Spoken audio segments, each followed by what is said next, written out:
Nous sommes à l'EHPAD des Groussins à Chinon. Avec ses 170 résidents, c'est l'un des trop rares établissements pour personnes âgées dépendantes à employer une animatrice à temps plein. Vous pouvez la poser puisqu'on a posé nos 30 points. Donc vous pouvez poser. Allez-y. Ouais. Mon rôle, c'est aussi de proposer et conduire des projets pour créer le lien social et puis aussi que les résidents gardent leur autonomie. Créer des liens entre les gens, favoriser les ateliers mémoire qui sont parfois un petit peu difficiles pour eux. Donc là, c'est les mettre moins en difficulté. Ça, ils profitent du jeu aussi pour réfléchir, pour compter, là notamment sur le rumicube. Et puis, ils font connaissance, ils aiment être ensemble. Voilà. Peut-être prendre le set là. Ah non, Ça change l'atmosphère de la chambre. De jouer comme ça, puis ça entretient la mémoire.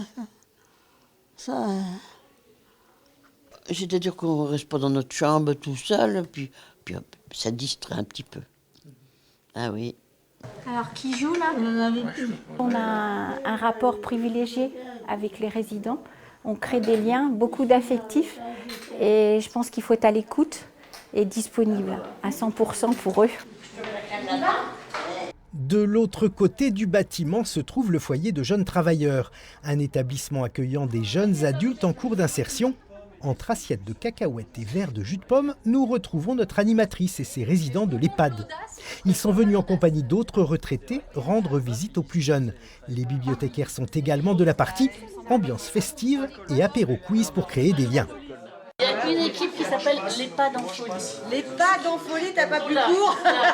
L'idée, c'était aussi de profiter de cette semaine bleue pour se rapprocher aussi de nos voisins, donc les résidents de l'EHPAD avec les jeunes du foyer de jeunes travailleurs. Et on a gagné un point. Bravo.